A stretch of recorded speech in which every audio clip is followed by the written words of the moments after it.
Academy के ऊपर के आसमान पर छा गई। हर कोई अपना सिर उठाने से खुद को नहीं रोक सका। वो एस रैंक डिवाइन हॉर्न टेरासॉर है। हरिकेन मॉन्स्टर अकेडमी के प्रिंसिपल का चेहरा डर से पूरी तरह बदल गया। तभी डिवाइन हॉर्न टेरासॉर से 3 फिगर्स यानी 3 आकृतियां आसमान से नीचे उतरी। जब भीड़ ने सबसे आगे खड़े व्यक्ति का चेहरा देखा तो उन्होंने तुरंत डर और आश्चर्य से अपनी सांसें रोक ली। वो असल में गू यूमो, वॉर किंग गू थे।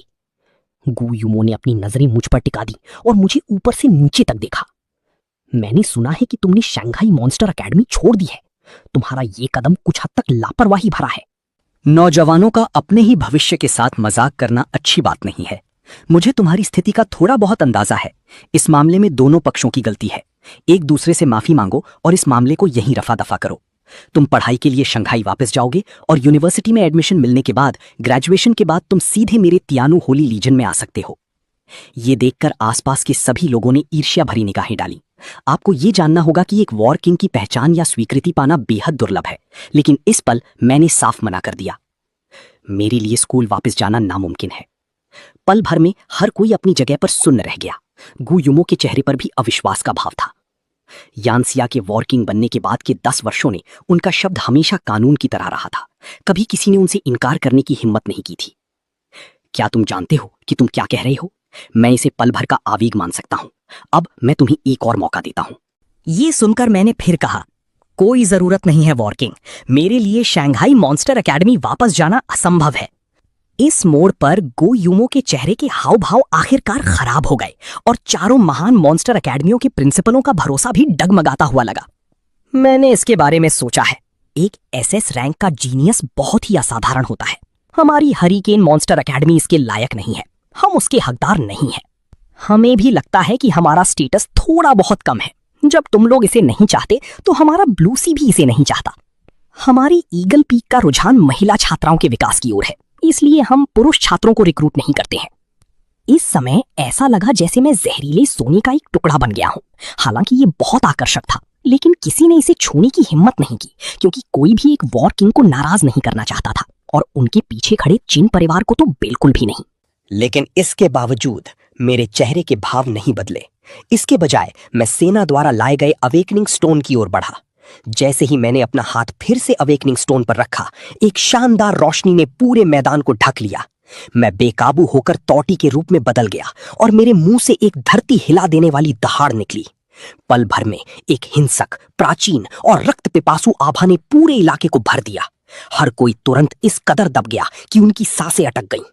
यहां तक कि गू यूमो का हेवनली शैडो ड्रैगन भी उस मॉन्स्टर के सामने दब गया जिसे मैंने अवेकन किया था। ये देखकर गू यूमो के चेहरे पर खौफ का मंजर साफ दिखने लगा। उसने स्पष्ट रूप से महसूस किया कि मेरे अवेकन होने से जो आभा निकल रही थी वो उस समय की तुलना में कहीं अधिक शक्तिशाली थी जब उसने खुद हेवनली शैडो ड्रैगन को अवेकन किया था, और ये 1 महीने पहले उसके बेटे के अवेकन होने की आभा से भी कहीं आगे निकल चुकी थी।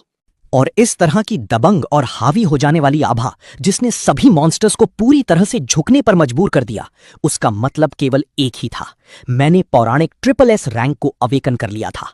ये एक ऐसा टॉप टियर टैलेंट है जो पूरे यानसिया के पास 2 हाथों की उंगलियों से भी कम है। एक बार जब कोई SSS रैंक को अवेकन कर लेता है तो वे बिना किसी शर्त के यानसिया की 4 महान होली लीजन्स में शामिल हो सकते हैं। यानसिया की 4 महान होली लीजन्स की तुलना में उसके तियानु होली लीजन की क्या औकात है।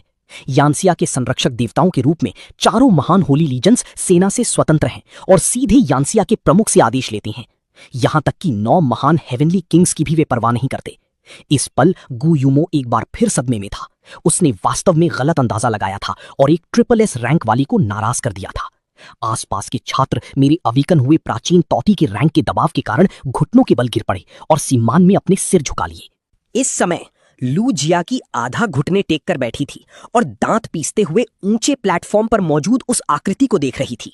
उसने अपने होठ को जोर से काटा और खुद को घुटने टेकने से रोकने के लिए संघर्ष कर रही थी। उसके अलावा चारों महान मॉन्स्टर अकेडमियों के प्रिंसिपल्स और जिनपिंगो आदि सभी अपने दांत भींचकर इस दबाव को झेलने की कोशिश कर रहे थे। यद्यपि उन्होंने घुटने टेकने और आत्मसमर्पण करने की तीव्र इच्छा का विरोध करने के लिए अपनी शक्तिशाली ताकत पर भरोसा किया, फिर भी उनके शरीर बिना रुके कांप रहे थे। आखिरकार लूजियाकी अनियंत्रित रूप से मेरे सामने जोर से अपने घुटनों के बल गिर गई और उसी के सामने घुटने टेक दिए जिसे वो नीची नजर से देखती थी। और इस क्षण मैं अपने शरीर के भीतर गहराई में एक और शक्ति को स्पष्ट रूप से महसूस कर सकता था। एक बार जब मैंने इसकी कोर को छू लिया तो मैं एसएसएस रैंक को पार कर जाऊंगा। ये बिल्कुल भी अच्छी बात नहीं थी। एक बार जब लोगों को पता चल गया कि योंगशिया ने एसएसएस रैंक से आगे का एक जीनियस पैदा किया है, तो ना केवल जंगल के मॉन्स्टर्स बल्कि अन्य देश भी मेरे खिलाफ कदम उठा सकते हैं। पलक झपकते ही मैं इस दुनिया की नजरों का कांटा और उनके मांस का दर्द बन जाऊंगा। इसलिए टाउडिस को निगलने वाली शक्ति ने अवेकनिंग स्टोन की बची हुई ऊर्जा को पूरी तरह से निगल लिया। ये बिल्कुल टाउडिस की ही कार्रवाई थी जिसने मेरी काफी रक्षा की। इस बीच इंसानी दीवारों के बाहर एक गोल्ड रैंक टियर का मॉन्स्टर अचानक जमीन पर गिर गया। उस मॉन्स्टर के शरीर से एक आदमी बाहर निकला। उन्हें सूचित करो, होली लीजन की रिकवरी टीम से कहो कि यहां आएं और 6 आइड वज्रा की लाश को ले जाएं। भविष्य में मुझे किसी भी फालतू आवारा बिल्ली या कुत्ते के लिए बाहर मत भेजना। जो चीजें बहुत कमजोर हैं उन्हें मारना उबाऊ है। मेरा समय बहुत कीमती है, धिक्कार है। वापस जाने का क्या फायदा? ये पूरी तरह से उबाऊ है। मैंने सुना है कि शंघाई प्रांत में एक एसएसएस रैंक का जीनियस सामने आया है। मैं उस जीनियस को ढूंढने जाऊंगा और कुछ मजे करूंगा। ये मेरी अपनी ही प्रजाति का एक है। आखिरकार जीनियस हमेशा अकेले होते हैं। ये व्यक्ति कोई और नहीं बल्कि यांशिया के 4 महान होली लीजन्स में से एक हेवेंस क्रिम्सन होली लीजन का वाइस कमांडर था। इसके साथ ही वो यांशिया का सबसे युवा वाइस कमांडर भी था, जो SSS rank 9 heaven silver dragon monster का अवेकनर था, जिसका नाम या चोंगन था। दूसरी तरफ शंघाई एकेडमी में गु यूमो ने शांति से बात की। इतना काफी होना चाहिए, है ना गाओचोंग? अब समय आ गया है कि तुम अपना ऑरा वापस खींच लो। तुम कब तक चाहते हो कि हर कोई तुम्हारे सामने घुटने टेके? मैंने बिना किसी भाव के अपनी शक्ति को वापस खींच लिया। मॉन्स्टर रूप से वापस मानव रूप में परिवर्तित हो गया। गुयो मेरे अवेकन्ड मॉन्स्टर के बारे में बहुत उत्सुक था, क्योंकि उसने इस तरह का मॉन्स्टर कभी नहीं देखा था। मॉन्स्टर कॉम्पेंडियम में तुमने किस मॉन्स्टर को अवेकन किया? ताउडी नाम आम नहीं है। क्या तुम इसका परिचय हमसे करा सकते हो? ये एक ऐसा मॉन्स्टर है जो मानव इतिहास में कभी सामने नहीं आया। ये अत्यधिक शोध मूल्य रखता है, लेकिन मैंने बस अपनी आंखें सिकाड़ ली और कुछ नहीं बोला, क्योंकि इस दुनिया में किसी से उसके मॉन्स्टर का परिचय देने के लिए कहना बेहद अशिष्ट व्यवहार है। ये आपके सभी लक्षणों, ताकतों और कमजोरियों को जनता के सामने प्रकट करने के समान है। अब गुओमो सार्वजनिक रूप से मुझसे मेरे मॉन्स्टर का परिचय देने की मांग कर रहा था। उसके इरादे पूरी तरह से साफ थे। लेकिन ठीक इसी क्षण एक तेज और स्पष्ट आवाज आसमान में गूंज उठी। अगर तुम इतनी शिद्दत से चाहते हो कि कोई अपने मॉन्स्टर का इंट्रोडक्शन दे, तो तुम खुद अपने हेवनली शैडो ड्रैगन को बाहर क्यों नहीं लाते और पहले उसका इंट्रोडक्शन क्यों नहीं देते? स्कूल के अवेकनिंग स्क्वायर में ये देखते ही हर कोई तुरंत दंग रह गया और वहां एक जोरदार हंगामा मच गया। ये असल में 4 महान पवित्र सेनाओं में से एक हेवेंस क्रिम्सन होली लीजन का वाइस कमांडर या चोंगान है। ये सच में पागलपन है। क्या इतना बड़ा दिग्गज भी गाओजोंग के लिए आया है? हालांकि या चोंगान अभी केवल 30 वर्ष का है और उसका मिलिट्री रैंक सिर्फ एक जनरल का है, लेकिन उसकी ताकत योनशिया के किसी भी वॉर किंग से कम नहीं है। इसके अलावा होली लीजन के वाइस कमांडर के पद पर बैठे होने के कारण कोई भी वॉर किंग उसे कम आंकने की हिम्मत नहीं करता। इसीलिए वो गुयो को बिल्कुल भी भाव ना देने की हैसियत रखता था। वो वॉर किंग जिसे इंपीरियल कैपिटल के 5 महान परिवारों में से एक चिन परिवार का बैकअप हासिल था। लेकिन इस समय गुओ यूमो ने उपहास करते हुए कहा, या चोंगान, मैंने सुना है कि होली लीजन ने तुम्हें एक मिशन सौंपा था। अब तुम अपनी ड्यूटी को नजरअंदाज कर रहे हो और शिंगहाई प्रांत में दिखाई दे रहे हो।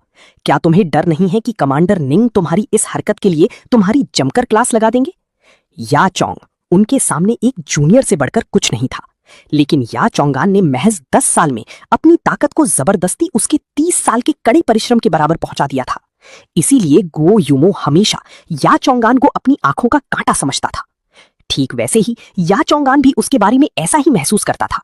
उसे हमेशा लगता था कि गुओ यूमो सिर्फ एक दिखावटी, पाखंडी और एक घर जमाई live in sun in law, एक मेट्रोलो हस्बैंड है जो केवल चिन परिवार के भरोसे रहना जानता है। वे दोनों एक दूसरे से बेहद नफरत करते थे। महान वॉर किंग को चिंता करने की कोई जरूरत नहीं है। मैंने होली लीजन का मिशन बहुत पहले ही पूरा कर लिया था। क्या वो सिर्फ एक गोल्ड रैंक टियर 3 6 आइड वज्रा नहीं था? मेरे भाले की सिर्फ एक वार में ही ढेर हो गया। बेहद कमजोर था। मुझे याद है इस 6 साइड वज्र का रैंक लगभग वॉर किंग के बराबर ही है ना? ओह सॉरी, मैं वॉर किंग के बारे में बात नहीं कर रहा था, कृपया बुरा मत मानिएगा। या चोंग ने तंज कसते हुए व्यंग्य किया। गुओ यूमो का चेहरा तुरंत ठंडा सख्त पड़ गया। माफी मांगने की कोई जरूरत नहीं है। गोल्ड रैंक टियर 3 पिछले साल की बात थी। ओह, तो ऐसा है क्या? तो फिर क्या मुझे यह कहना चाहिए कि मैंने अपने भाले के एक वार से एक ऐसे 6 आइड वज्र को मार गिराया जो वॉर किंग से बस थोड़ा सा कमजोर था? क्या ऐसा कहना ज्यादा सही रहेगा? ये सुनते ही गुओ यूमो का चेहरा कोयले जैसा काला पड़ गया। या चोंग, तुम्हारा होली लीजन काफी बिजी रहता है ना? तुम्हारा यहां खास तौर पर आने का असल में क्या काम है? कुछ खास नहीं, शायद ये सिर्फ जीनियस लोगों के बीच का आपसी सम्मान और तालमेल है। मैं या चोंग आन बस जीनियस लोगों से दोस्ती करना पसंद करता हूं। मुझे सबसे ज्यादा नफरत उन बेवकूफों से है जो जीनियस होने का नाटक करते हैं। ये सुनकर गुओ यूमो का चेहरा और भी बदसूरत हो गया, क्योंकि वो साफ तौर पर समझ रहा था कि ये बंदा शहतूत की तरफ इशारा करके बबूल को कोस रहा है, यानी निशाना उसी पर है। अचानक ये चोंग की आकृति चमकी और वो मेरे पास प्रकट हो गया। उसने चिर परिचित अंदाज में अपना एक हाथ मेरे कंधे पर डाल दिया। भाई, तुम्हारे आसपास का ऑरा बहुत अच्छा है, चलो दोस्त बन जाते हैं। मेरा नाम या चोंग है, मैं तुमसे 10 साल बड़ा हूं। अगर तुम्हें कोई आपत्ति ना हो तो मुझे बस बड़े भाई चांगान बुलाओ। तुम्हारा नाम गाओजोंग है ना, तो मैं तुम्हें अब से भाई गाओ बुलाऊंगा।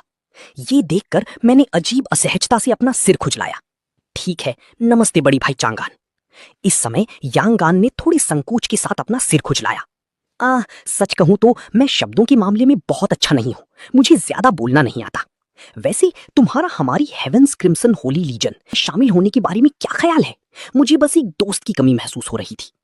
कुछ सालों में जब तुम्हारी ताकत मेरे बराबर पहुंच जाएगी तो तुम मेरे साथ हर दिन स्पार, अभ्यास, लड़ाई कर सकते हो।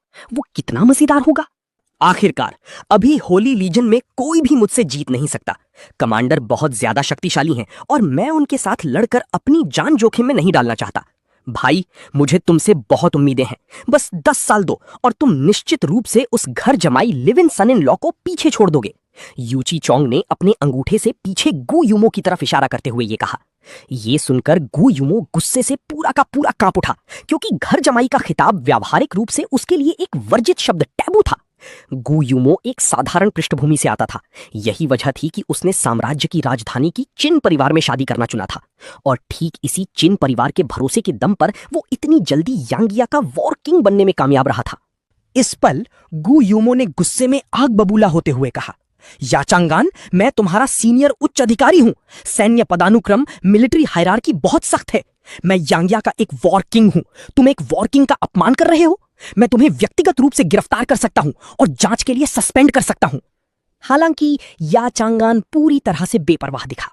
उसने अपने हाथ में मौजूद चांदी के भाले सिल्वर स्पीयर को घुमाया और उसकी नोक सीधे गु यूमो की भौहों के बीच टिका दी। तो फिर आओ, मुझे अभी के अभी गिरफ्तार करो। जब हम ये कर ही रहे हैं तो मैं तुम्हें एक रैंक बैटल के लिए चुनौती देता हूं। क्या तुम में स्वीकार करने की हिम्मत है? गु यूमो का चेहरा बेहद बदसूरत हो गया। वो दिल से चाहता था कि या चोंग को उसी जगह पर जान से मार डाले, लेकिन उस ठंडी, कंपकपा देने वाली भाले की नोक को देखकर आखिरकार वो सिर्फ पीछे हट गया, हार मान गया। डरपोक, मुझे तुम्हारा वो चेहरा देखना बहुत पसंद है जो मुझसे नफरत तो करता है लेकिन मुझे जान से मारने की औकात बिल्कुल नहीं रखता। या चांगान ने ठंडी हंसी हंसते हुए ताना मारा। इस समय गु लिंगशाओ अपने पिता को इस तरह अपमानित होते देख पूरी तरह से अपना आपा खो बैठा। वाइस कमांडर यी, मेरे पिता को अपमानित करने का क्या मतलब है? मेरे पिता आपको एक जूनियर समझते हैं, इसलिए वो आपके स्तर पर नहीं गिरते। अपनी किस्मत को ज्यादा मत आजमाओ, हद पार मत करो। जब बड़े बात कर रहे हो तो तुम जैसे बच्चे को बीच में टोकने का क्या अधिकार है? चुप रहो। गु लिंगशाओ को ऐसा लगा जैसे उसे किसी बर्फ के तहखाने में फेंक दिया गया हो। वो थर-थर कांपने लगा। उसकी इतनी हिम्मत नहीं थी कि एक शब्द भी और बोल पाए। क्या हुआ, तुम डर गए? जब तुम लोग अभी कुछ देर पहले गाओजोंग को परेशान कर रहे थे तब तो मुझे तुम डरे हुए नहीं दिखे। या चोंग की नजर भीड़ पर घूमी। मैंने पूरा लाइव स्ट्रीम देखा है।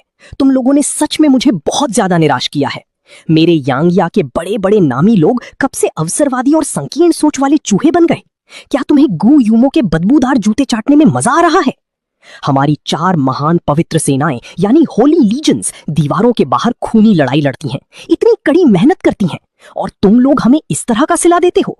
ये बिल्कुल तुम जैसे लोगों और यांग शिया की वजह से ही है कि हालात इस मोड़ पर आ पहुंचे हैं। मैं अभी बस एक बात कहूंगा, मुझे गाओ जोंग से बहुत उम्मीदें हैं। उस समय जब उसके माता पिता हेवेंस क्रिम्सन होली लीजन में शामिल हुए थे तो मैंने खुद व्यक्तिगत रूप से इसकी निगरानी की थी। उसके पिता लुआन बहुत बड़े दिल वाले इंसान थे। मेरा मानना है कि उनका बेटा उनसे कम नहीं होगा। चूंकि तुम में से कोई भी उसे नहीं चाहता, इसलिए मेरी हेवेंस क्रिम्सन होली लीजन उसे अपने साथ ले जाएगी। मैं या चोंग अपने शब्द यहीं छोड़ रहा हूं। अब से गाओ जोंग गाओ सोंग मेरा कसम खाया हुआ भाई है। जो कोई भी उसे परेशान करेगा, हा उसे मेरे हाथों में मौजूद सिल्वर ड्रैगन स्पीयर की ताकत का सामना करना पड़ेगा। यी चांगान ने अपना बड़ा हाथ हवा में लहराया और उसके हाथ का चांदी का भाला रोशनी की एक लकीर की तरह आसमान में ऊपर गया और फिर पूरी ताकत से जमीन में धंस गया। पल भर में पूरे मैदान में सन्नाटा पसर गया। स्कूल के अवेकनिंग स्क्वायर पर हर किसी ने अपना सिर झुका लिया। किसी एक इंसान की भी बोलने की हिम्मत नहीं हुई। इस पल गुइमो ने अविश्वसनीय रूप से उदास और ठंडी निगाहों से या चांगान को घूरा। ये पहली बार था जब भीड़ के सामने सार्वजनिक रूप से उसका इस तरह अपमान किया गया था। लेकिन अगर उसे सच में याचुंग से लड़ना पड़ता तो उसे अपनी जीत का कोई भरोसा नहीं था। यांगशिया की रैंक बैटल का मतलब होता है कि निचले रैंक का व्यक्ति उच्च रैंक के व्यक्ति के खिलाफ चुनौती शुरू करता है। गुइमो को इसे मना करने का पूरा अधिकार था, लेकिन अगर उसने इसे स्वीकार कर लिया और एक बार वो हार गया तो यांगशिया के वॉर किंग के रूप में उसका पद चला जाएगा, क्योंकि वास्तव में उसे यांगशिया के इस सबसे युवा वाइस कमांडर को हराने का पूर्ण आत्मविश्वास नहीं था। लेकिन ठीक इसी क्षण शंघाई प्रांत के ऊपर आसमान में अचानक कई आकृतियां प्रकट हुईं। जब भीड़ ने उन्हें देखा तो आयोजन स्थल पर एक बार फिर से भारी हंगामा मच गया, क्योंकि ये चार लोग सामान्य रूप से यानशिया में प्रसिद्ध और बड़े नामी लोग थे। यानशिया की टॉप यूनिवर्सिटीज के principles Jinling monster university, magic city monster university, imperial capital monster university और ग्यांगहाई मॉन्स्टर यूनिवर्सिटी, और आज के दिन वे चारों एक साथ आए थे। यानजिया के पूरे इतिहास में ऐसा होना बेहद दुर्लभ था। यहां तक कि गुइमो को भी अपने समय में इस तरह का सम्मान नहीं मिला था। यह साबित करने के लिए काफी था कि मैंने जो मूल्य प्रदर्शित किया था वो कल्पना से कहीं परे था। गाओजोंग, मैं मैजिक सिटी मॉन्स्टर यूनिवर्सिटी का प्रिंसिपल हूं। हमारी मैजिक सिटी मॉन्स्टर यूनिवर्सिटी आपको हमारे साथ जुड़ने के लिए ईमानदारी से आमंत्रित करती है। जब तक आप हमारी मैजिक सिटी मॉन्स्टर यूनिवर्सिटी में आते हैं, monster ascents, potions, combat weapons, beast course, जब तक आप मांगेंगे हम आपकी सभी जरूरतों को पूरा करेंगे। एक तरफ हटिए, आप तो ऐसे कह रहे हैं जैसे हमारी जिनलिंग मॉन्स्टर यूनिवर्सिटी के पास वे चीजें हैं ही नहीं। गाओजोंग, अगर आप हमारी जिनलिंग में आते हैं तो मैं आपको एक डायमंड रैंक मॉन्स्टर के कैरापेस से बना हथियार देने का फैसला कर सकता हूं, एक टॉप टियर कॉम्बैट वेपन और डायमंड रैंक मॉन्स्टर का एसेंस ब्लड। हे भगवान, आप बूढ़े बुजुर्ग, क्या आप कीमत बढ़ाने की कोशिश कर रहे हैं? हमारी शंघाई मॉन्स्टर यूनिवर्सिटी में आइए, हम आपको सीधे एक डायमंड रैंक मॉन्स्टर की बॉडी के साथ उसकी सभी मैचिंग एक्सेसरीज पूरी तरह से देंगे। इसके अलावा हम एक्स्ट्रा ओरिजिन एनर्जी पोशंस प्रदान करेंगे। हमारी इंपीरियल कैपिटल मॉन्स्टर यूनिवर्सिटी में आइए। हालांकि हमारे पास उनके जितनी चीजें नहीं हैं, लेकिन कुछ समय पहले हमने एक एपिक रैंक मॉन्स्टर की बॉडी हासिल की है और उसका बीस्ट कोर निकाला है। इसके अंदर एक स्किल है जो मुझे लगता है कि आपके लिए काफी उपयुक्त है। अगर आप इसे चाहते हैं तो हम आपको ये स्किल दे सकते हैं। इस क्षण यांगया की 4 महान यूनिवर्सिटीज के प्रिंसिपल्स मेरे लिए लड़ने के चक्कर में सीधे पागल होकर कंपटीशन करने लगे। बाकी छात्र पूरी तरह से भौचक्के होकर देखते रह गए। एपिक रैंक तो दूर की बात है, डायमंड रैंक भी उनके लिए किसी कल्पना जैसा था। लेकिन ये सब मुझे सिर्फ अपना सिर हिलाने भर से मिल सकता था। सच में खुद की दूसरों से तुलना करना सिर्फ आपको गुस्सा ही दिलाएगा। मॉन्स्टर एरा में मानवता के लगभग सभी संसाधन मॉन्स्टर्स से आते हैं। मॉन्स्टर्स सिर से लेकर पैर तक खजाना होते हैं। एसेंस ब्लड शारीरिक गठन को मजबूत कर सकता है। बीस्ट कैरापेस को शक्तिशाली कॉम्बैट वेपन्स में ढाला जा सकता है। उदाहरण के लिए याचोंग का सिल्वर ड्रैगन स्पीयर व्यक्तिगत रूप से हेवेंस क्रिम्सन होली लीजन के कमांडर द्वारा एक उड़ने वाले एपिक रैंक मॉन्स्टर के कैरापेस से बनाया गया था, जिसका उन्होंने शिकार किया था। मॉन्स्टर बोन्स से बीस्ट बोन्स बनाई जा सकती हैं, जिनमें मॉन्स्टर के जीवित रहने के समय की उसकी शक्ति का एक हिस्सा होता है। बीस्ट कोर्स में भारी मात्रा में ओरिजिन एनर्जी होती है और इनका उपयोग अवेकनिंग स्टोन्स के साथ साथ ओरिजिन स्टोन्स बनाने के लिए किया जा सकता है। और खंडहरों में शक्तिशाली ओरिजिन एनर्जी वाले कई पौधे भी मौजूद होते हैं। इन पौधों से ओरिजिन एनर्जी को बढ़ाने, चोटों को ठीक करने या किसी की पोटेंशियल को उत्तेजित करके उसे एक बिजर्क स्टेट यानी उन्मादी अवस्था में लाने के लिए पोशंस बनाए जा सकते हैं, और इसी तरह आगे भी। ये मॉन्स्टर से लड़कर और इन संसाधनों का उपयोग करके ही है कि मानवता कदम दर कदम मजबूत हुई है।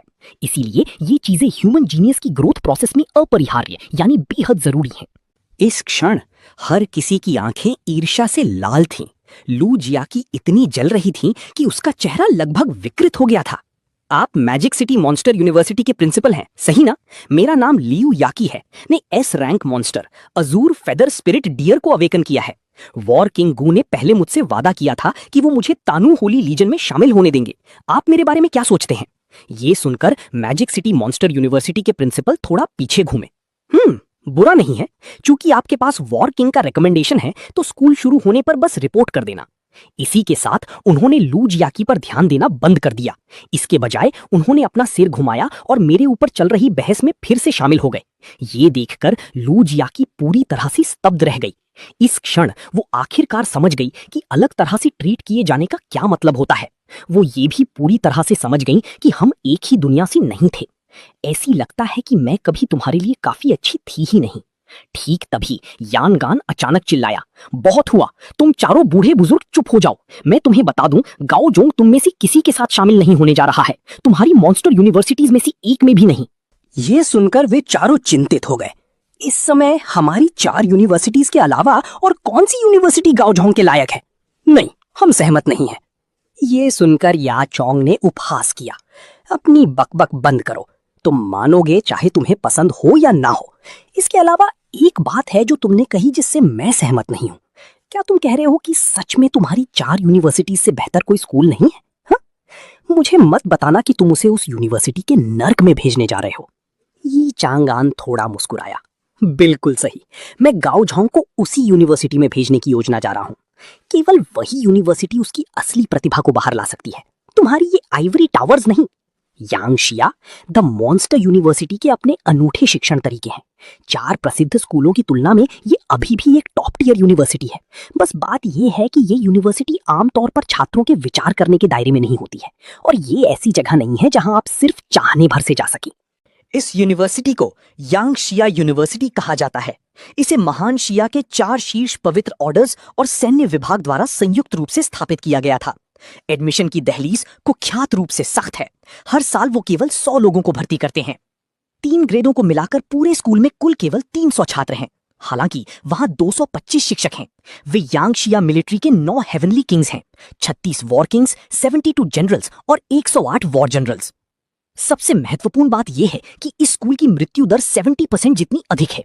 हर साल प्रवेश करने वाले 100 लोगों में से केवल 30 ही ग्रेजुएट हो पाते हैं। लेकिन जब तक भविष्य में इन 30 लोगों के साथ कुछ अप्रत्याशित नहीं होता, तब तक 99% संभावना है कि वे मिलिट्री में बड़े अधिकारी बनेंगे। साथ ही योंगशा यूनिवर्सिटी का असेसमेंट भी बेहद कठोर है। पहली दहलीज ये है कि वो एस रैंक से नीचे किसी को स्वीकार नहीं करते हैं। बाकी उम्मीदवारों का एक साथ असेसमेंट किया जाता है और टॉप 100 को एडमिट किया जाता है। और चाहे आपका स्टेटस कुछ भी हो, योंगशा यूनिवर्सिटी में सभी छात्रों के साथ समान व्यवहार किया जाता है। अगर आप संसाधन चाहते हैं तो आपको अपनी खुद की ताकत से उनके लिए लड़ना होगा। यही कारण भी है कि कुछ कुलीन परिवारों के छात्र इस स्कूल के बारे में विचार नहीं करते हैं, ठीक गू युमो की तरह। हालांकि वो यांशिया यूनिवर्सिटी में शामिल होने के लिए योग्य था, लेकिन मोडू मॉन्स्टर यूनिवर्सिटी द्वारा उसे उदार शर्तें देने के कारण उसने मोडू मॉन्स्टर यूनिवर्सिटी को चुना। ये उसे भविष्य में वॉर किंग बनने की राह पर एक सुगम रास्ता देगा। ये एक आसान और सुगम सफर होगा। हालांकि जो छात्र यांगशिया यूनिवर्सिटी से ग्रेजुएट होते हैं वे बिना किसी अपवाद के सर्वश्रेष्ठ में से सर्वश्रेष्ठ यानी बेस्ट ऑफ द बेस्ट होते हैं। और या चोंग 7 साल पहले वो अपनी क्लास में यांगशिया यूनिवर्सिटी का टॉप स्टूडेंट था। गाओजोंग, क्या तुम यांगशिया यूनिवर्सिटी में शामिल होने के लिए तैयार हो? मैं तुम्हें पहले ही बता देता हूं, चाहे तुम एक एसएस रैंक की जीनियस ही क्यों ना हो, तुम्हें यांगशा यूनिवर्सिटी में शामिल होने के लिए आधिकारिक तौर पर असेसमेंट पास करना ही होगा। इसके अलावा हम तुम्हें असेसमेंट रिवॉर्ड्स के बाहर किसी भी संसाधन का वादा नहीं करेंगे। तुम्हें हर चीज के लिए खुद ही लड़ना होगा। लेकिन मैं तुम्हें इस बात की गारंटी दे सकता हूं, जब तक तुम यांगिया यूनिवर्सिटी से ग्रेजुएट हो सकते हो, तुम भविष्य में निश्चित रूप से मिलिट्री में एक टॉप अधिकारी बन जाओगे। यदि तुम मुझे हरा सकते हो तो तुम टियानी सीक्रेट ऑर्डर के भविष्य के सीक्रेट मास्टर बनोगे। तुम यानिया के शिखर पर खड़े होगे। उस समय कोई भी तुम्हें दबाने के लिए ताकत और पारिवारिक पृष्ठभूमि का उपयोग नहीं कर पाएगा। कोई भी तुम्हें उन चीजों को करने के लिए मजबूर नहीं कर पाएगा जो तुम नहीं करना चाहते। तुम अकेले ही एक कबीले होगे। तुम अकेले ही एक सदी पुराने कुलीन परिवार होगे। तुम अकेले ही 72 प्रांतों और 36 क्षेत्रों पर शासन करोगे। मॉन्स्टर्स को मारना बस ऐसा ही है। क्या तुम जानते हो कि यांगशिया यूनिवर्सिटी की मृत्यु दर इतनी अधिक क्यों है? ऐसा इसलिए है क्योंकि यांगशिया यूनिवर्सिटी के छात्रों को मॉन्स्टर्स को मारने की जरूरत होती है। कॉम्बैट एक्सपीरियंस को बेहतर बनाने के लिए मॉन्स्टर्स को मारना सुनने में ठीक लगता है। मैंने अपना सिर खुजलाया। वास्तव में मैं बस ताऊदी की डेवरिंग आर्ट के दूसरे चरण 10,000 बीस्ट्स फीस्ट के बारे में सोच रहा था। ब्रॉन्ज रैंक मॉन्स्टर्स को निगलना। जब तक आपके पास क्षमता है तब तक मारने के लिए अंतहीन मॉन्स्टर्स हैं। अन्य यूनिवर्सिटीज यांगशिया यूनिवर्सिटी की तरह कुछ भी नहीं है। अगर तुम मारना चाहते हो तो तुमने मेरे बारे में गलत नहीं सोचा है। मैं यांगशिया यूनिवर्सिटी में शामिल होने के लिए तैयार हूं। तुम देखो, जिन प्राचीन बीस्ट्स को मैंने अवेकन किया है, मंदिर के प्राचीन बीस्ट्स, उनमें से किसी से भी निपटना आसान नहीं है। मेरा जीवन वध और लड़ाई में बीतने के लिए ही बना है। यांगशिया यूनिवर्सिटी भले ही क्रूर हो, लेकिन ये मेरे लिए सबसे उपयुक्त भी है। वहां मेरी ताकत निश्चित रूप से बहुत तेजी से बढ़ेगी क्योंकि मेरा पुनर्जन्म हुआ है। अब मुझे कोई नहीं सताएगा। मैं इस युग के शिखर पर पहुंचूंगा। इस क्षण मेरी आंखों में एक लड़ने का जज्बा जाग उठा। ये देखकर याओ चोंग बहुत संतुष्ट हुआ। उसने मुझे एक गोल्डन टोकन थमा दिया। 1 महीने में यांगशिया यूनिवर्सिटी अपना असेसमेंट आयोजित करेगी। बस इस टोकन को लाओ और भाग लो। फिर या चांगान ने हाथ हिलाते हुए कहा, ये एक गोल्ड रैंक मॉन्स्टर का एसेंस ब्लड है, ब्लड घोस्ट वुल्फ। इसे एक स्वागत उपहार के रूप में लो। इसके अलावा मेरे पास तुम्हारे लिए एक और चीज है। मैंने पहले दीवार के बाहर एक 6 आइड वज्र का शिकार किया था। इसके विच्छेदन के बाद मैं किसी से इसकी एक हड्डी मंगवाकर तुम्हारे लिए एक बैटल वेपन तैयार करवाऊंगा। मैं इसे तब तुम्हारे पास भिजवा दूंगा। तुम्हें किस तरह का हथियार पसंद है? मैंने कुछ देर सोचा। मुझे याद आया कि ताऊदी स्किल हेवनली गॉड स्पीयर है। मुझे भाले पसंद है। ओ, सही कहा, मुझे भाले पसंद है। हमारी पसंद मिलती जुलती है। मैं असेसमेंट से पहले इसे निश्चित रूप से तुम्हारे पास पहुंचा दूंगा। ये सुनकर या चोंग हंसा। बच्चे, तुम्हारी पसंद अच्छी है, लेकिन भालों की बात करें तो मैं एक ऐसी भाले को जानता हूं जो तुम्हारे लिए और भी ज्यादा उपयुक्त है। मैं असेसमेंट से पहले इसे निश्चित रूप से तुम्हारे पास पहुंचा दूंगा। ये चांगान ने मेरा कंधा थपथपाया। बच्चे, मैं तुम्हें जितना देखता हूं उतना ही तुम मुझे पसंद आते हो। आगे बढ़ो, जो चाहो करो। मेरे यानी या चोंग की यहां रहते हुए कोई भी अपने रुतबे से तुम्हें डराने की हिम्मत करेगा? जैसे ही उसने ये कहा, उसने गु यूमो की तरफ तिरस्कार से देखा। इस समय गु यूमो के हाव भाव बहुत खराब थे क्योंकि गाओ जोंग ने पहले ही फैसला कर लिया था। चलो चले। वो यहां 1 मिनट भी और नहीं रुकना चाहता था। फिर उसने लू जियाकी के हाथ में एक टोकन फेंक दिया। ये मेरे टियानो सेक्रेड ऑर्डर के एक रिजर्व मेंबर का टोकन है, इसे ले लो। इसी के साथ उसने गु लिंग शाओ को लिया और लिंग शाओ डिवाइन फुटेड टेरासॉर पर सवार होकर चले गए। लू जियाकी ने अपने हाथ में मौजूद टोकन को देखा जिस पर टियानो शब्द लिखे थे। उसे जो उत्साह महसूस होना चाहिए था वो पूरी तरह से गायब हो चुका था। ठीक तभी या चोंग ने कहा, अगर कोई गाओ जोंग को सिर्फ इसलिए परेशान करता है क्योंकि वे उम्र में बड़े हैं तो मुझे बेरहम होने के लिए दोष मत देना। चोंग की आंखों से गहरा किलिंग इंटेंट, हत्या की नीयत निकला जो इतना तीव्र था कि मानो जम गया हो। फिर वो रोशनी की एक लकीर में बदल गया और आसमान में गायब हो गया। ये देखकर कि चीजें इस तरह बदल गई हैं, दूसरे स्कूलों के प्रिंसिपल्स भी एक एक करके चले गए।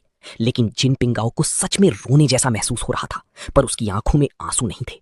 उसने न केवल मेरे जैसे एक टॉप जीनियस को खो दिया था, बल्कि उसने पूरी तरह से मुझे नाराज भी कर दिया था। उसी समय लू जियाकी के दिल में गहरा पछतावा उमड़ पड़ा। वो इतनी व्याकुल थी कि वो फिर से जमीन पर गिर पड़ी।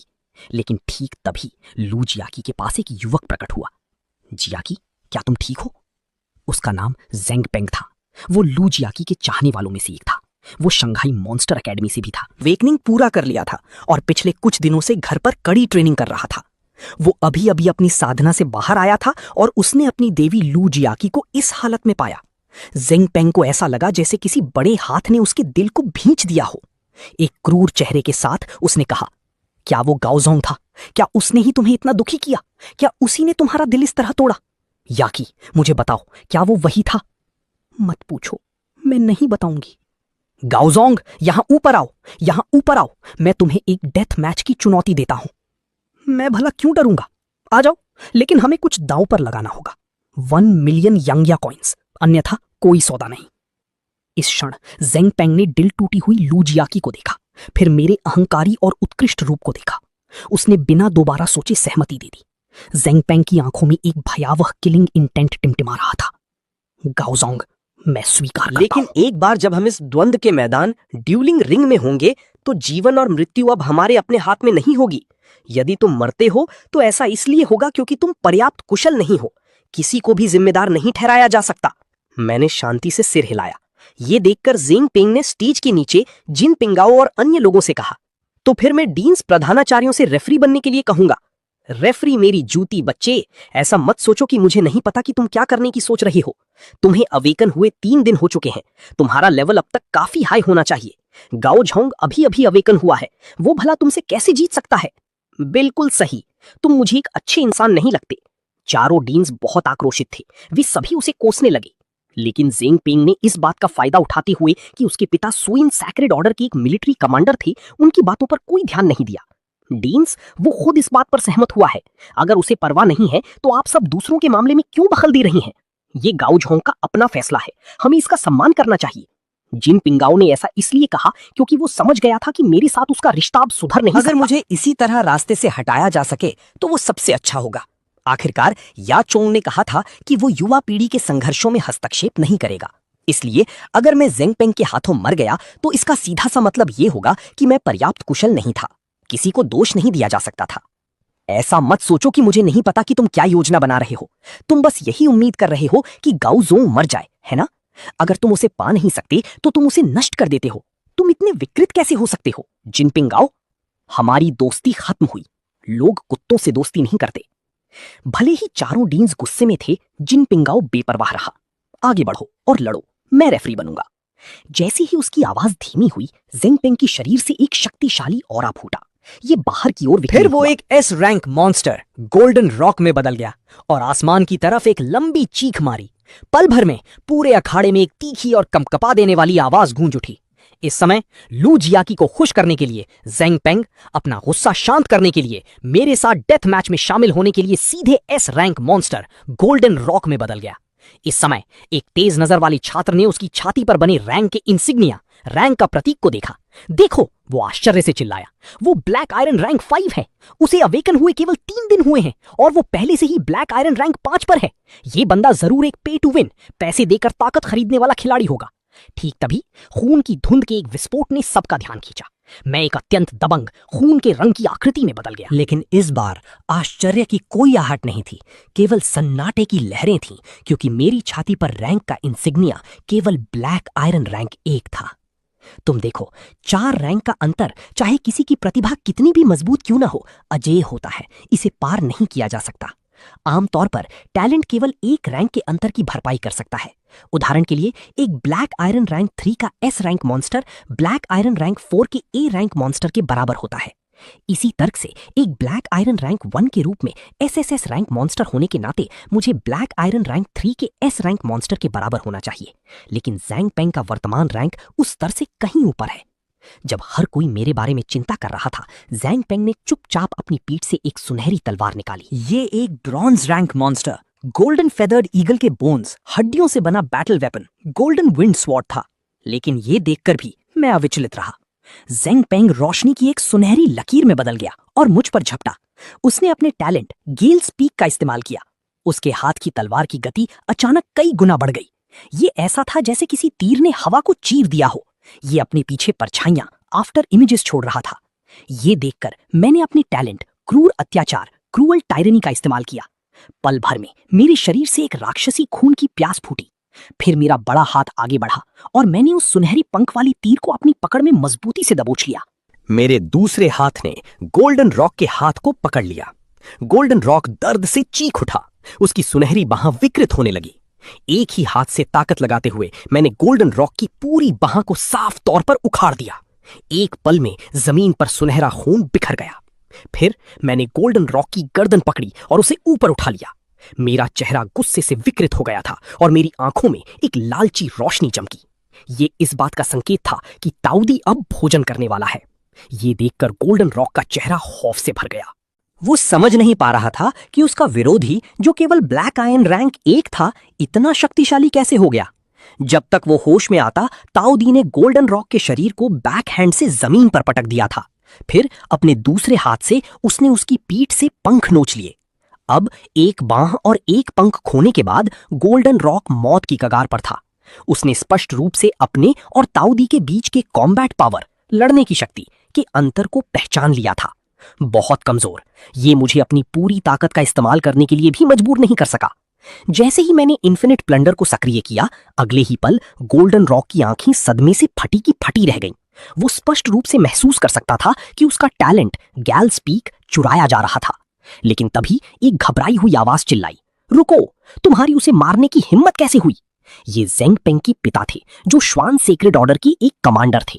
जेंग पाओ, अगर तुमने मेरे बेटे को मारने की हिम्मत की तो मैं तुम्हें मार डालूंगा, वो मुझ पर चिल्लाया, मुझे धमकी देते हुए। एक डेथ मैच में जीवन और मृत्यु का कोई महत्व नहीं